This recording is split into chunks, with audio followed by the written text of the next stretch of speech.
जब तक इस संसार में कोई भी जीव व्यथित है, समझ लो कि मैं व्यथित हूं। जब तक संसार में अन्याय और भेदभाव है, ये समझ लो कि मैं प्रतिपल पीड़ित हूं। संसार की शांति में ही मेरे मन की शांति। पंच महाभूतों का महाभाग है जल। जल द्वारा मेरे अभिषेक से जीवनदायी जल की अवमानना नहीं होती है। क्या ये जल का सर्वोत्तम उपयोग है? क्या श्रद्धा और विश्वास को प्रकट करने के लिए जल का अर्पण पर्याप्त है?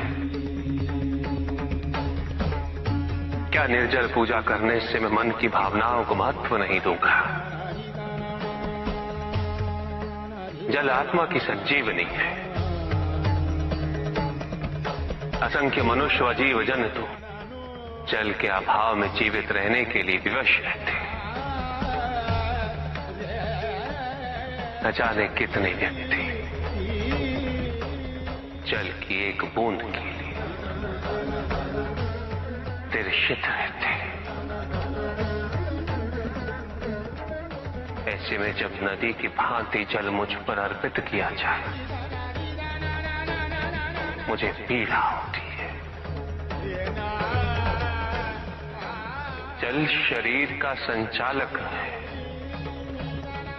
यदि मेरे भक्त इसे जीवन सुरक्षा हेतु अर्पित करेंगे, मैं तब भी मदद हो उठूंगा। बेलपत्र मुझे अति प्रिय है। ये मेरा संताप हरते हैं। धतूरा मुझे प्रिय है। ये मुझे शांति देता है। किंतु यदि संसार शांति का युद्ध क्षेत्र बना रहेगा, मेरे स्वजनों के बीच सदैव महायुद्ध छिड़ा रहेगा, तो मात्र धतूरा और बेलपत्र अर्पित करने से मेरे मन को शांति कैसे मिल जाएगी?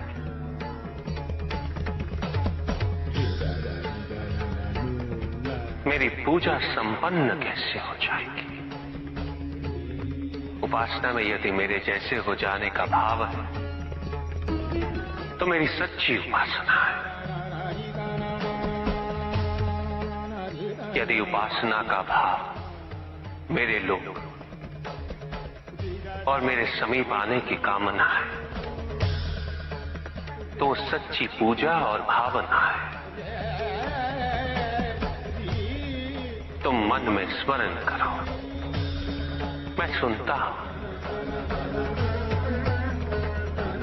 तुम मन में मुझे पुकारो, मैं आता हूं। मुझे कुछ नहीं चाहिए। यदि तुम मन को शिवमय बनाते हो, तो वही मेरा शांति से परिपूर्ण कैलाश है। वही मेरी सुंदर काशी है। वही मेरी उज्जैनी है। कौन सी विधि, कैसी विधि? अपने आप से पूछो कि पूजा का अर्थ क्या है। पूजा तो केवल एक माध्यम है मुझ तक पहुंचने का, मुझसे जुड़ने का, मुझसे एक होने का। किंतु जो मुझे ही विभाजित कर दे, वो मुझसे एक कैसे हो सकता है? कैसे जुड़ सकता है मुझसे? जो अपनी भक्ति के मार्ग को औरों के मार्ग से श्रेष्ठ समझे, उसकी पूजा में सदैव अहंकार विद्यमान होगा।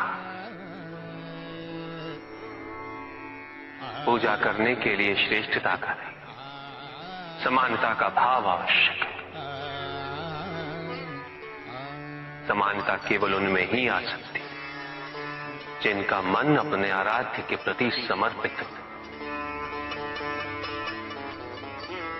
क्या पूजा साधनों पर आश्रित है, सामग्री पर आश्रित है, विधि पे आश्रित है? या भक्त के भाव पर, उनके विचारों पर। यदि पूजा करते समय व्यक्ति को ये स्मरण रहे कि वो कितनी श्रद्धा, कितने समर्पण और कितनी भव्यता से पूजा कर रहा है, तो वो पूजा नहीं। जिस व्यक्ति के मन में ये विचार हो कि उसके पास पूजा के पर्याप्त साधन नहीं, तो पूजा उसकी भी सच्ची नहीं होती। पूजा तो केवल वही सच्ची है जब भक्त के मन में आराध्य के अतिरिक्त कोई विचार ना हो, कोई संकोच ना हो। भक्त को यह अनुभूति हो कि वो अपने आराध्य से पृथक नहीं, उसके आराध्य उससे पृथक नहीं। और जो भक्त ऐसा सोचेगा वो भक्ति के अन्य मार्गों का भी सम्मान करेगा।